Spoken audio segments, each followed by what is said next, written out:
Roger, as you probably know, one of the more interesting things in LeBron James' decision to go from Cleveland Cavaliers to the Miami Heat was the fact that his $300 million contract or something, since Florida has no state income tax, it was going to mean about an extra, I think, $15 million for him or something like that. I mean, I'm trying to remember the exact number. But obviously, you know, there are plenty of other instances when that's going to have an effect. When people who might come to a state like Louisiana aren't because of the state income tax. And I'm just curious. You know, that's our sports teams are near and dear to the hearts of a number of Louisianans, and I'm wondering.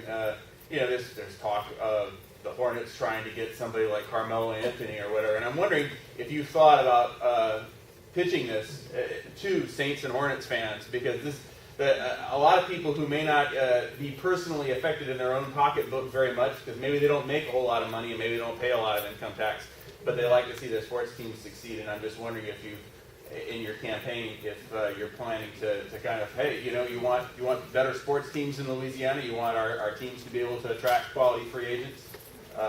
That's something that is obviously it was a big part of LeBron James' decision, and it's something that I know factors into a lot of professional athletes thinking. Well, you know, I said earlier we have to be competitive with states around us, and we are competitive with Florida and Texas. And if we want to be in the same ballpark, we love our sports, and we have to be competitive. And when you have an income tax and they don't, and you have not just the players, but the coaches. We want to bring the best coaches here, whether it's for a professional sports team or a college sports team. If you want to build your business, most small businesses are penalized because they pay their taxes through personal income tax. If you're an individual business, if you're a partnership, if you're a sub-S, if you're an LLC, you're paying your taxes on your personal income tax. You're being taxed at the highest rate, and you might not have cash because you might have all your inventory and receivables. You're showing a large profit. You might not have any money. There's been years where I had to go to the bank and borrow money to pay my taxes. Well, that's not good use of a bank. You should be going to the bank to grow your business. Borrow the money to build your business. Borrow your money to buy a new truck or some new land or new products or new inventory. Hire some new employees. You don't go borrow money to pay taxes. And so a personal income tax is really completely against it. So that's a perfect example. You know, we've lost some great companies because they went public, and then their managers, their owners, their top people in the company didn't want to pay our high income tax, and they moved them to Florida or Texas or Tennessee, moved them places where the taxes are lower, and we got affected. I mean, Ruth's Chris was one of them. That was a good customer of mine. They moved to Florida because when they went public, all of a sudden now all the managers, high income, and they don't want to pay all that income tax. And they had a lot of property there. They were open. They were growing fast there, and they just moved the company.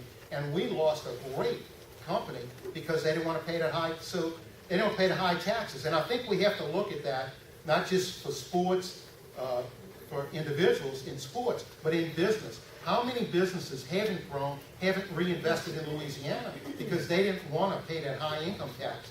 So it's not just people making high money and stick it in their pocket. It's small business paying the brunt of this.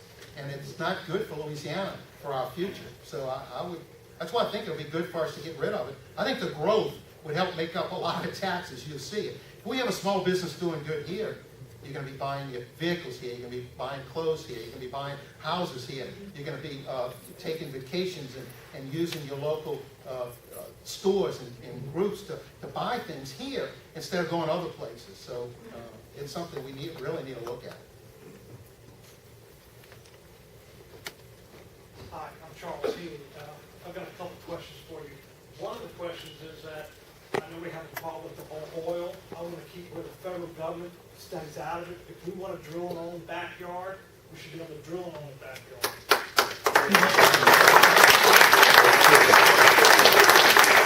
Well, again, you know, we have states' rights, and I think we need to look at that. What we do in Louisiana is important to this, and it's something we need to be very aware of. We have to look at the federal government. What do they have the right to regulate and what they don't? So I think it's very important. And another thing is that I know they take the percentage, because it is nationwide for oil, but I want us to get a little more of that. I know I think they take 50% or maybe a little more. I think you deserve 75%. And my other question is about the public school system compared to the private school system. I don't believe in vouchers because vouchers are government controlled. I think people that decide to give their kids to go to a private school should get a tax cut. Because we're already paying taxes for the public schools, but we're not getting a break except maybe for uniforms. I figured, hey, we add up our extra activities, our uniforms, and taking our kids to school, and plus the tuition. I believe that we should get a tax cut, not a credit, but a tax cut, and some kind of break for that, because our public schools, they're terrible in this town. Well, public schools need help. Our school system is failing because the majority of our kids are not making it through high school, and they're not making it to college. We have the largest dropout rate in the South and one of the largest in the nation. So we need to help. I'm for anything that helps our students, whether it's homeschooling, whether it's vouchers, whether it's charter schools. I think we need to have all of it on the table and look at it. There's different ways to help people. You can lower taxes, you can cut taxes, you can give credits, you can do vouchers. I think everything needs to be on the table. I think that's really important. But it's not, I'm sorry. It's not just the giving the vouchers and giving the more money to the schools. It's the intelligence of the people that are teaching the kids, and that not just passing them to let them get out of the way. They're dumbing us down. They have dumbed us down, and we got to stop that. If people had options and weren't forced to go to the schools that they're forced to go, you find out that the free enterprise system, whether it's in schools or private business, works. So if people had the options, whether it's through charter schools or vouchers or tax credits or whatever, then you would find schools would get better because people want to be competitive. If all of a sudden the school you were in, nobody wanted to go there and you were going to lose your job, you would either go somewhere else yourself and do a better job. The better teachers would go to the better schools, and the bad schools would go away, or people would change, or we'd find good principals, good teachers, and less work. We have a lot of hard-working, good people in our public schools. What we need to do is work to make it work better for the students, because we're failing our students. It's just not working. We keep doing more and more and more of the same thing, and what we're doing is not working. And we need to be innovative. We need to try new things. We need to get the federal government out.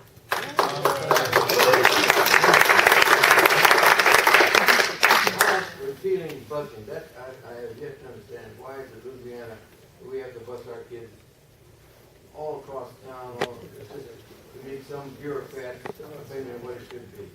Well, I think that's federal courts. I think that's something we need to look at with the federal courts. Again, those are issues that I think are extremely important. Those are issues that the Tea Party needs to be involved in, and those are issues that I'm willing to work in. As Lieutenant Governor, I think the best issue for me, though, and the thing that would help us the most in the short run, is to get rid of the state income tax. And that's what I want to work on, and that's what I need your help to energize, to get it passed, to have our legislators understand this is something we are going to do, we want to do, and we're going to have people, legislative voters, we're going to have individuals from all over the state, not just from one area of the state, all over the state, pushing on their legislators to let's pass it, and let's get our governor to sign it, and let's start a whole new era where we're growing.